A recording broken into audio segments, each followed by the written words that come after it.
Aujourd'hui, on ne peut pas concevoir une entreprise ou même un habitant ne s'installerait pas sans eau, sans électricité, ni sans téléphone.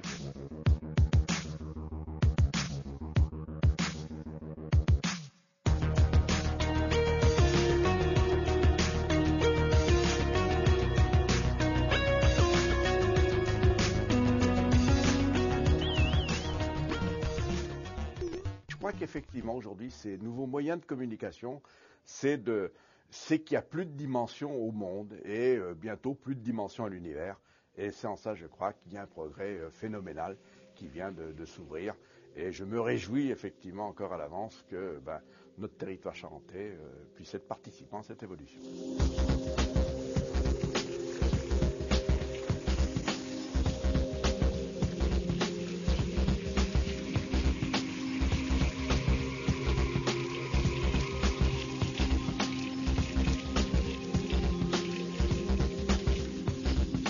C'est une véritable volonté politique qu'on a affichée là.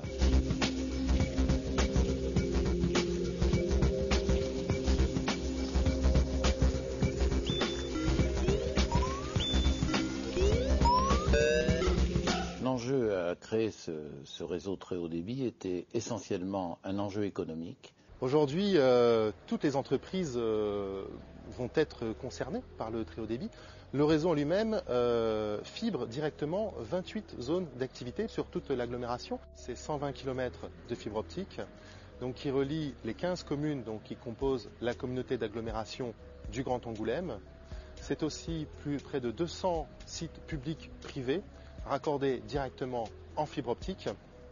C'est un investissement de 11,7 millions d'euros. Une entreprise n'achète pas du haut débit, elle achète les services qui vont avec le haut débit. C'est comme une autoroute, on n'achète pas une parcelle d'autoroute, on achète le fait d'aller plus vite sur l'autoroute et de passer sur l'autoroute, mais on n'achète pas, s'il n'y a pas de service, on n'y va pas. On ne va plus parler de coûts d'investissement, je veux un Word, je veux un Excel ou autre. Vous voulez un poste utilisateur, monsieur, le poste utilisateur c'est tant par mois. Dedans il y a la visioconférence, il y a le poste informatique, il y a la téléphonie IP, il y a tout. Vous voulez une standardiste, vous l'avez centralisé. Et ces services-là, ces développements de services-là, qui vont amener les entreprises au haut débit. Mais sans cette infrastructure, vous ne pouvez pas proposer ces services. Tout ça, ce sont des mairie de Saint-Thierry-Aix, mairie de Fléac, la mairie de Linard. Et donc on peut voir qu'entre elles, comment elles peuvent être raccordées pour créer des boucles optiques. Et vous avez aussi, très important en termes d'ingénierie optique, tout ce qui est raccordement au grand public, ce qu'on appelle le FTTH. Ce sont 3500 prises raccordées sur l'agglo et sur des secteurs bien identifiés aujourd'hui qu'on a mis en fluo jaune, voilà, notamment la zone du champ de manœuvre, qui représente plus de 1500 logements, qui doit être géré de manière optique avec beaucoup de précautions. Nous avons utilisé majoritairement de la micro-tranchée, et en particulier le CleanFast. Donc c'est un camion orange que la population identifiait très bien à la fin du chantier, qui permet de faire une toute petite saignée de 10 cm de large, 30 cm de profondeur. Et donc cette technique a l'avantage de réduire les nuisances envers la population, en tout ce qui est en termes de travaux, pour les riverains, pour les commerçants.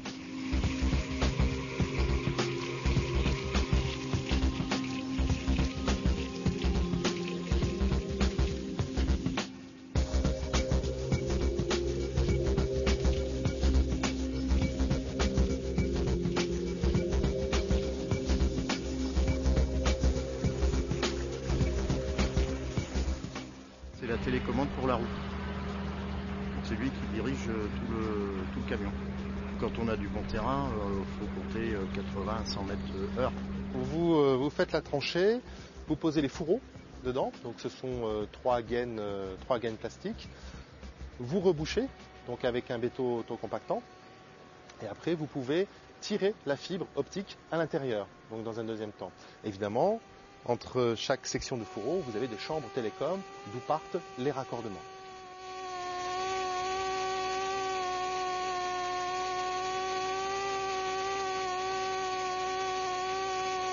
Je fais du soufflage, c'est-à-dire je porte le câble sur, là c'est 1 km 200. Ça peut aller de 8 mètres minute à 130 mètres minute.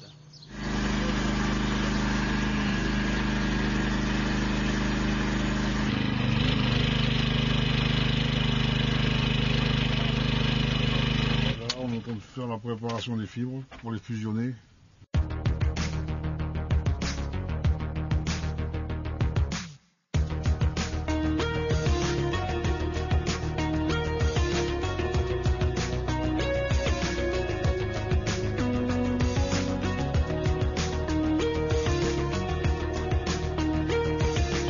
Ça multiplie par 20, multiplie par 50. La fibre optique en soi n'est pas limitée. Les possibilités sont infinies. La fibre optique est vraiment un investissement pérenne pour les agglomérations qui se lancent dans ce type d'investissement. Quand on évoque la notion et le concept de fibre optique, on est déjà dans la politique de l'image. Et la vocation de Magellis étant celle de l'image, aujourd'hui tout ce qui va pouvoir favoriser à la fois la transmission plus rapide, à la fois la réception plus rapide d'un ensemble d'images, sont autant d'éléments porteurs pour le public, mais aussi pour l'économie locale. Je m'appelle Anthony Combeau, je dirige la société à Angoulême qui s'appelle donc 2 minutes. Société mère qui est à Paris, on a le studio Angoulême, on a également des partenariats avec d'autres entreprises, on a également un pôle au Québec, un pôle en Chine. Donc voilà, on est vraiment sur l'envoi incessant de données sur différents coins de la planète. Ouais. On est toujours sur des temps de transfert vraiment longs. Oui, je pense que pour un épisode, on le passe pendant la nuit, quoi. Mais il faut on prie le Seigneur pour pas qu'il y ait de coupure. Donc c'est vrai que depuis la maison, je regarde sans arrêt, c'est avec des logiciels, mais rester 1 heure de plus au travail, c'est pas bien grave, rester une nuit. À l'heure actuelle, on travaille sur une production en ce moment où voilà, spécifiquement, on marche avec Chronopost, effectivement, tous les soirs, c'est avant 15h30 qui est une heure où nous on est en milieu d'après-midi, les gens finissent à 19h, donc voilà, on ne peut pas profiter à plein de la journée, on envoie en milieu de journée pour nous des disques durs, ce qui représente non seulement un coût, et puis le fait de stopper à 14h le travail pour le récupérer sur un serveur, le mettre sur un disque dur et l'envoyer par Chronopost.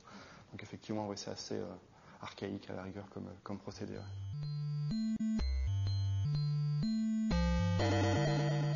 On va dire Superman. On va dire Superman parce que je pense qu'il y a une rapidité qui est vraiment intéressante. Nous, vraiment, c'est cette rapidité de transfert de données qui est vraiment très très intéressant pour nous. Et j'espère qu'il nous rendra autant de services qu'il en rend à la population de sa ville. Non, vraiment, je pense que c'est vraiment une très bonne opportunité et que je suis content que les pouvoirs publics angoumoisins aient compris qu'il y avait vraiment une carte à jouer et qu'ils aient mis en place avec la Comaga ce réseau très haut débit qui va, je pense, nous permettre vraiment d'intensifier notre activité et d'aller plus loin en proposant de nouvelles choses.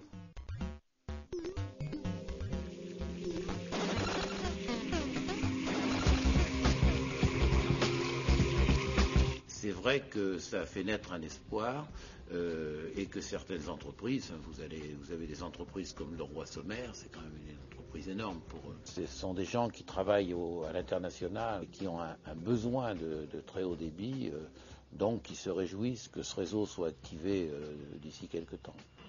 Et on a une dizaine de sites sur la Comaga. On utilise le réseau local de France Télécom. Et là, on espère multiplier le débit largement. Et donc faciliter le travail et augmenter la productivité des 1500 utilisateurs de Leroy Sommer sur Angoulême.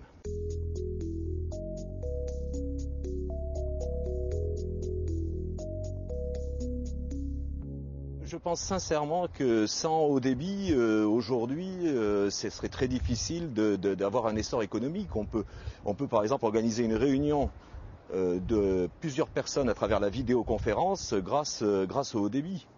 On peut voir ensemble le même dessin, dialoguer sur le même projet. C'est vraiment un gain de productivité, même si les sites en Charente sont proches.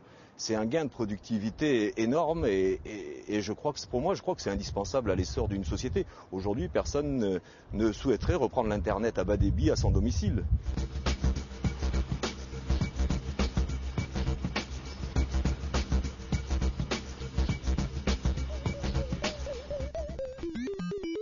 Le secteur, d'un point de vue public, qui qui sera le plus demandeur, c'est le secteur de la santé, évidemment, avec le dossier patient, avec évidemment beaucoup d'utilisation vidéo aussi. On a même vu ici ou là, et c'est même plus au titre des expériences, mais des interventions chirurgicales qui se font à partir de transmission d'images, et on est quasiment dans le temps réel. La clinique se modernise, et donc à cela, on veut aussi que le système d'information se modernise, et c'est pour ça qu'on veut un accès haut débit, notamment pour toutes les communications. Aujourd'hui, il y a Internet sur tous les postes de la clinique, donc tous les salariés et tous les médecins. Donc aujourd'hui, c'est une utilisation classique, je dirais, d'Internet, donc ça ne demande pas non plus beaucoup de débit, mais on va avoir des applications donc, de partage de dossiers médicaux avec beaucoup d'imagerie, avec d'autres établissements de santé. Donc là, on va avoir besoin de débit non seulement descendant, mais montant. Et puis, voilà, certains médecins montrent des pôles de communication avec d'autres établissements de santé. Ils ont besoin de faire des réunions en visioconférence avec l'image et donc on a besoin de beaucoup de débit au niveau de l'image.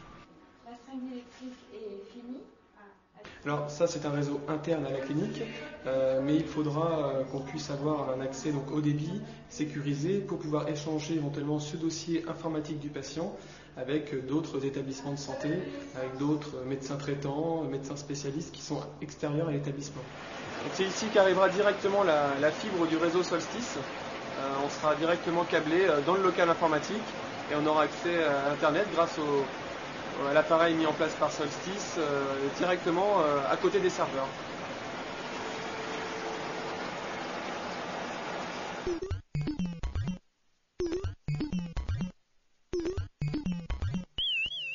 Clairement, pour moi, c'est vraiment une aventure qui commence.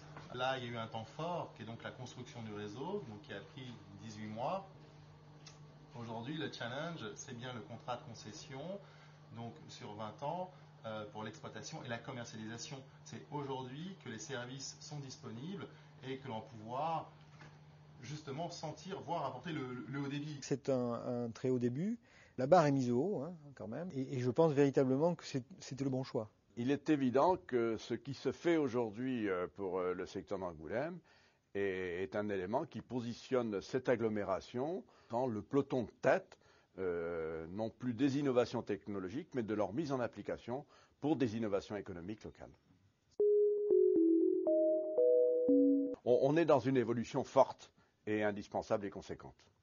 On ne pouvait pas manquer ce rendez-vous du très haut débit. C'est pas possible économiquement de le manquer. Quand on vous posera la question est-ce qu'il y a l'autoroute à Angoulême, vous répondrez oui, il y a l'autoroute du très haut débit.